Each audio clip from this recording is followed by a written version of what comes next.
خدمت تو آج کل بہویں ویسے ہی چھوڑ دی ہیں, خدمت گئی تیل لینے کے لیے. آج کل جو نئی نسل ہے نا, ان سے خدمتوں کی توقع نہ رکھیں, یہ بہت ہی معاملہ خراب ہے. ماں باپ سکھاتے ہی نہیں ہیں. ماں باپ نے سارا جو ہے نا ایجوکیشن کو فوکس کیا ہوا ہے, اور ایجوکیشن کا مقصد ہے دولت کمائیں بس. یہ جو ہے نا ایجوکیشن کا مقصد یہ نہیں ہوتا کہ یہ ڈاکٹر بن کے قوم کی خدمت کرے گی. مقصد ہوتا ہے کہ پیسے کمائے گی.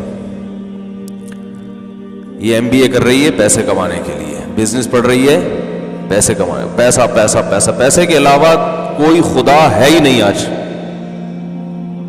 یہ سب ٹوپی ڈرامے ہیں کہ ایجوکیشن, ویل ایجوکیشن تو کس سے میچور ہوگا. یہ میچور ہوا کیوں نہیں ہے بھائی؟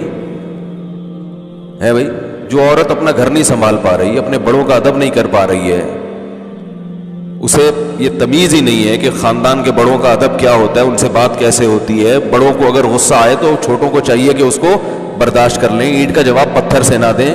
یہ ایجوکیشن ہے. جتنی زیادہ ایجوکیٹڈ ہوگی اتنی بدتمیز ہوگی. معذرت کے ساتھ وہ خواتین جو بیان نہیں سن رہی ان کے علاوہ,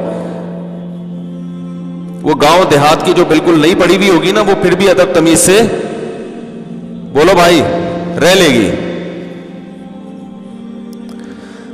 ادب تمیز سے رہ لے گی. ہمارے ایک دوست کی 2 بیویاں ہیں, دونوں گاؤں کی دیہاتی ہیں, بہنوں کی طرح رہ رہی ہیں گھر میں, بڑے اچھی زندگی. میں حیران ہوتا ہوں یار, تمہیں تو عجائب گھر میں رکھنا چاہیے. وہ کہتے ہیں پڑھی لکھی نہیں ہے اس لیے سکون سے رہتی ہیں, ماں کا احترام یعنی ساس کا احترام کرتی ہیں, شوہر کو عزت دیتی ہیں, شوہر بھی پھر خرچ کرتا ہے. پڑھی لکھی بالکل نہیں ہے.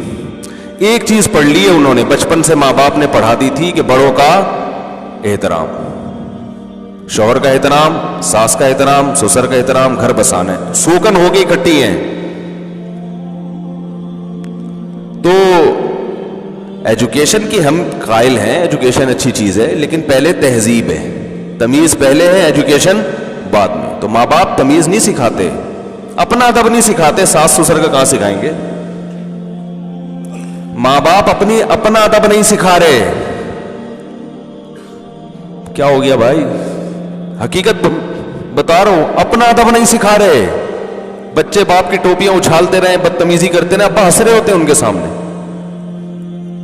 ماں ہنس رہی ہوتی ہے. بیٹی ماں کے سامنے چیختی چلاتی رہے, شوہر ہنس رہا ہوتا ہے. دیکھو کیسا جواب دیا نا بیگم تمہیں ٹکا کے, تمہیں ایسی بچی چاہیے تھی. یہ نہیں کہ اس کو ایک تھپڑ لگا دے, بیٹا ماں ہے تمہاری, ماں ہے, کیسے بات کر رہی ہو. ماں بچی کو سکھاتی ہے جھوٹ بولنا شوہر کے سامنے.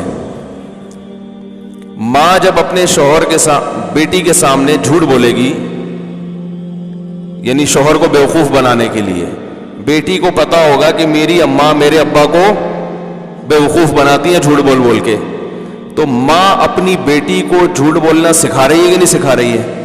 کہ بھئی زندگی ایسے گزاری جاتی ہے ٹوپیاں کرا کرا کے, سچ بچ بول کے نہیں کوئی زندگی گزارتا. تو جب وہ بیٹی آپ کے سامنے جھوٹ بولے گی تو آپ کو غصہ کس بات کا آ رہا ہے؟ کیا ہو گیا بھائی, سمجھ میں آ رہی ہے بات؟ بھائی جب آپ اپنے میاں کے سامنے جھوٹ بولتی ہو اور بیٹی کو پتا ہے کہ میری اماں کیا کر رہی ہیں, سفید جھوٹ بول رہی ہیں, صاف مطلب ہے کہ آپ بیٹی کے دل سے جھوٹ کی نفرت ختم کر رہی ہو. جب ختم کر رہی ہو تو بیٹی پھر آپ کے سامنے بھی جھوٹ بولے گی. اگر سمجھدار ہوگی, بے وقوف ہوگی تو وہ کہے گی بس ابا کے سامنے تو جھوٹ بولنا جائز ہے, اماں کے سامنے جھوٹ بولنا جائز نہیں. یہ پرلے درجے کی احمق ہوگی. یہ بے وقوف. عقل مند ہوگی تو کہے گی جس باپ کو ٹوپی کرانا جائز ہے تو ماں کو ٹوپی کرانا جائز کیوں نہیں ہے, اس کے سامنے جھوٹ بولنا جائز کیوں نہیں. جب میری اماں میرے ابا کے سامنے زبان چلاتی ہیں تو میں بھی اماں کے سامنے زبان چلاؤں گی تو کیا گناہ ہو گیا بھائی؟ شوہر کا رشتہ قابل احترام ہے, تو میری اماں جب احترام نہیں کرتی تو اماں بھی تو قابل احترام ہے, تو میں احترام کیوں کروں؟ تو یہ کلچر یہی ہے, یہ سب چلتا ہے. سمجھ رہے کہ نہیں سمجھ رہے؟ تو دین اپنی زندگیوں سے نکال دو گے نا میرے بھائی, کچھ بھی نہیں بچے گا سوائے دولت, پیسہ پیسہ پیسہ پیسہ. بس ہر چیز کیا بنا دی ہے؟ پیسہ. اور اس کا انجام بہت